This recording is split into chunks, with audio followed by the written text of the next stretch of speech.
someone sue me. so somebody tried to show him he is protecting. They are protecting their interest by saying that, and now to gain their trust maybe, and that's what they told them, your tenants, your potential tenants, and now they feel that someone is trying to rip them off. Yeah, they think that I'm trying to rip them off. I get Right, it. exactly. That's the And problem. That's exactly what I'm yeah, saying. that's what I said. I'm And like, that's based on basically zero. Yeah, it's based on basically zero. They're like, oh, I heard it from a friend who I Who heard it from a friend who heard it from a friend. Yeah, from right, a friend. exactly, right, And I'm right. like, why would I? And I Right. said, this is to protect you in case something happens. And I said, this is to protect me if somebody falls and breaks their leg on the property, they're not going to just It's sue more you. than that. You know that renters insurance also protect them for neglection. Let's say they light a candle and they left the candle on the table, and it can be proved, and they burn the house. You want that their policy will kick in first. Why would they be in a situation that you will sue them for burning down your house while they are uninsured and you need to go through your insurance? Because the first thing that your insurance will do, your insurance company, according to your policy, the first thing they will do is they will find the tenant and sue the tenant. Maybe they will pay you, but they will sue the tenant. Why won't the tenant want to be in a position that they are protected? Them themselves, not the property. Them themselves need to be protected. Right, but what I think is happening is that they're hearing from, Joe Blow around the corner. Well, they don't know. People don't Yeah. know. They're silly. That's why what you did was perfect. You have two choices. You can listen to me, or you can not rent the property from me. Yeah. Perfect response. I'm so happy because usually you always yell at me for my responses. No, it's a and perfect that was response. It's different. exactly the way I want to handle it. I said, listen, you can listen to your friends, or you can rent an apartment from me. I'm named as additional insured. As a matter of fact, I even put myself as trustee as additional insured too. Yeah, so I have the property trust, and then I have me as this one. So Yeah, exactly. the only benefit for you as additional interest is that you get a notice if they don't pay the bill. cancel the Right. policy, Right. not Yeah, renew the yeah. policy, or anything like that. Exactly. I think even if they have a claim, let's say something happened, I don't know, the basement flooded and their stuff got ruined, and they didn't tell you anything, the insurance company will tell you will get a letter with the claim, All right. with the summary of the claim. So you do want to be that, but it doesn't come aside from the additional No, I insured. need to be additional interest. Correct. Yeah. No, So we teach a lot of stuff about landlording at Investor Schooling, because landlording is a skill. It's not it's not something you just wake up one day and learn to do. You think you give somebody a lease and they're great tenants. Mm-hmm. Well, the problem is, as we said before, there's no such thing as bad tenants. There's only bad landlords. Mm-hmm. And if you don't know how to be a landlord, I guarantee you're going to have bad tenants, only because you've created bad tenants. Correct. All right, give the phone number out. That's 855-939-1137. 855-939-1137. Hoping, do you see it on? If they see it on the screen, you think? So Facebook is now live again. Okay, I actually think I figured out the problem. amazing. But there's nothing I can do about it right now. So The if iPad is too old. if you hear us, please iPad's call too at old. Yeah. 855-939-1137. 855-939-1137. Too many upgrades. Apple's done too many upgrades, so I this know. iPad is too old. Okay. And what's happening is it's crashing. Everybody, all the Because companies. I'm watching the memory, the CPU load, Yeah. and it's cranking. Okay. So it keeps peaking. And I think when it peaks, it goes off. we need to be. We That's need to what's buy going an on. iPad, So iPad I got Pro, another iPad. or switch between them. Yeah, I think I will switch between them. That's yeah. the problem, because this is a Pro and this is a regular. Right, I got you. Yep, Yeah. exactly. Yep. Okay. So I think the first thing, because I just want to go through this. Come here, they don't know anything about real estate, and the first thing they want to do is learn something about real estate. As I believe the first thing they need to do is find their path. Their path can be flipping. Their path can be as residential rental. Some do commercial. What do you want to do? If people are very are intimidated by dealing with tenants, maybe they should do flipping. And maybe if people are not. So there are many different ways to make money in real estate. Exactly. Right. The best way and the most long-term way to build wealth is buy and hold. Buy and hold. You buy properties, you rent them out, somebody else pays your mortgage, and that's how you make money. That's right? what the three of us do, and that's what we believe, yeah. Right. But then there are other ways. There's wholesaling where you can put a property under contract, sell that contract to somebody else and make 10 or 15 grand sometimes. Sometimes you make less. Sometimes you make more. I mean, I made my highest wholesale deal was I made $63,000 on a wholesale deal. That was great. Yes, You know, but that's So- work. it's work. That's right. require But it's not terrible work. work. It's not hard work. It's Yeah. just work, right? Then you've got fix and flip, which to me is the most amount of work. You buy a property, you renovate it, and you sell it to somebody else, and you make money. That's a lot of work. And the least stable one, do you agree? I don't know. When you say least stable, what do you mean by that? I mean that the market do change sometimes, and you never know how much you can make over a property when you do flips, and it's more risky. Let's say that Okay. you can buy a house extremely under market value, and then the Right. risk go down or maybe even go away. Yeah, sure.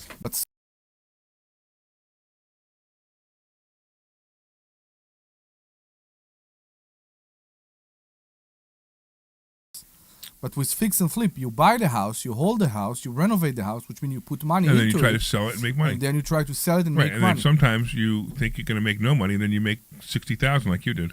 You never know. That was good. You never I know. got to tell you, the market shifted just on time for you. It was amazing. You got so lucky on that. I'm so I happy. don't you know did. about that, and I'm not sure even I understand the market right now. I don't get the market right now. The market's unpredictable at the moment. The market, It doesn't make any sense, the market. I look at houses that the listing is over. There's one in Newtown. I will show it to you. The listing is over right now, and they're relisting it with a different agent. Okay, higher than the price they couldn't get a few weeks ago. Which is it? Some people that are stubborn and they don't understand the market shift. It's just strange. And on the other hand, we see we see places that people are doing price cuts basically every week. Yeah, right. So And that's what's happened. It's exactly the market I predicted. It's happening exactly the way I said it was going to happen. Was we're going to start to see this happening. Then we're going to start to see other. We're going to start to see changes yeah, with the market, and we're seeing it. We're seeing two identical houses. One sells for over list, the other one we can't even get anybody to even write an offer on. It's going to happen. so I think that if we talk about wholesaling, that's the thing. We're in times that if your house will be prettier, you will get, which is always true. But if your house will be prettier, you will be able to get more for it. So I want to something you just said kind of sparked something. Somebody, I don't know how I got onto somebody's wholesale list, and they send me out. It was interesting. I think I talked about it in class last week a little bit. They wanted me. There was a couple properties that were in. I think actually they were in Norristown. Remember I was telling you about that? There was 4 properties. The guy was selling them in Norristown. Pottstown. Oh, Pottstown. Okay, Pottstown. Pottstown. And they were 4 row homes that they were looking to sell. And I was talking to the guy. I said, yeah, I'd be interested. Give me a little more information. So before he sent me any information, he wanted me to sign a contract, which says that he was not representing me, which is fine, whatever. But the other thing that I thought was really interesting as a wholesaler company that they were doing was that they needed to have, for me, just to go out and look at the property, just to look at it, I needed to have proof of funds. Yeah. And then by the end of the day, I would need to have a offer put in, and the price was non-negotiable.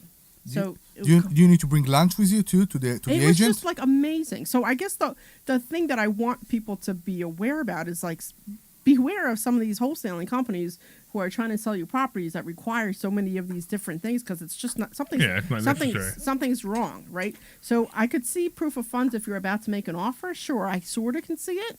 Not necessarily that something that we really do here at all, but I mean, just to be able to go and look at a property, you need to show that you have X amount in funds. That doesn't make sense. The proof of fund thing became crazy recently. Right, but the other thing too is that if you're saying, "Hey, this price, I'm going to sell you this house and it's 150 grand," and the price is not even negotiable, then why are we talking here? Because the price is, when I looked at it on Zillow, which is always It was off, overpriced anyway. It was overpriced anyway, Right. So I always look at Zillow because it's usually off within 20% up or down. But then I'll look at Realtor, and then I'll look at Redfin, and then I'll look to see what's sold in the area in the last 6 months and how much it went for. And they were literally like $3,000 below retail. And I'm like, why would I ever pay for this property? Yeah, really. And you're trying to sell to me on a wholesale deal, and and it's non-negotiable in price. Yeah. So I guess my point is that as people start to get into this and you start to get more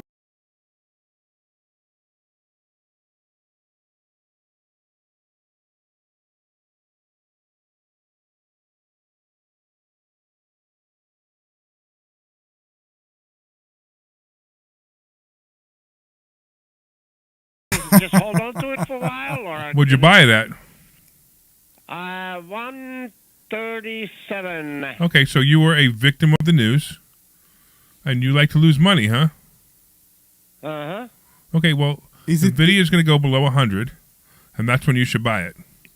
maybe he bought I it before the split? No, it already split. But it's going to go below 100, and then it might come back to 120, 130. So you can either hold on to it for the next 5 years and make your money back, or if you want to have a more useful place for that money, you might want to put it somewhere else. You know, this is the problem. The problem is people get stuck on hype, and you got pulled. You got pulled right in. You got pulled right in. How about one more question? Yeah, sure. You hear everywhere advertised for gold, gold, gold. You know what? That is not solid. I saw gold drop $75 in one day. So what? What are you going to do with the gold? It is not solid. Are you going to sell the gold in one day? No, but I bought a nugget. I lost $16,000.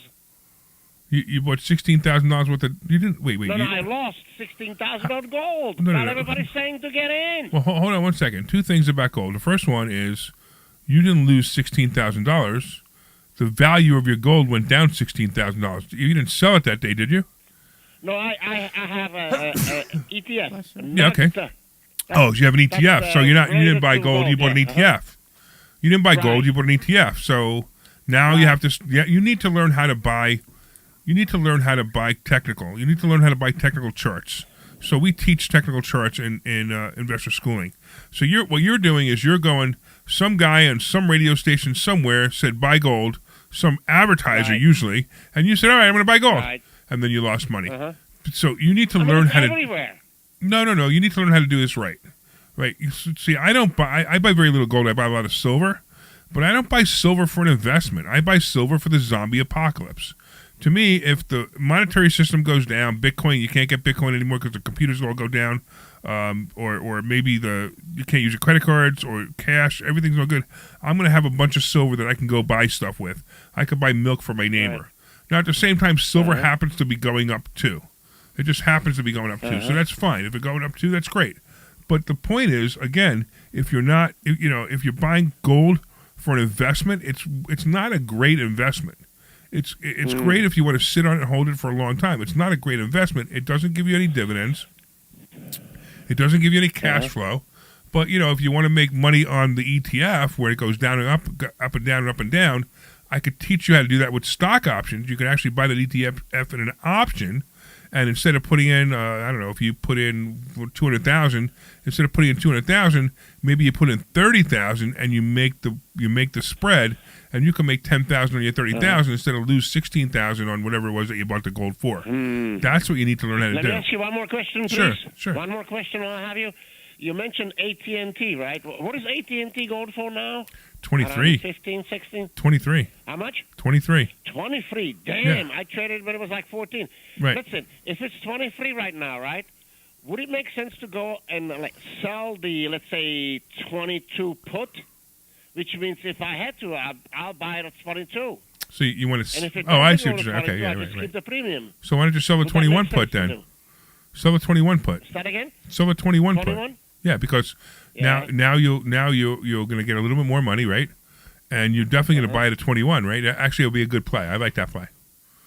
Not about, I'd like to buy AT&T, so while I'm waiting for it to drop, just sell the put and get some premium. Yeah, exactly. Perfect. Do they give you anything at all for the 21s? Wait. I mean, do they give you pennies or? No.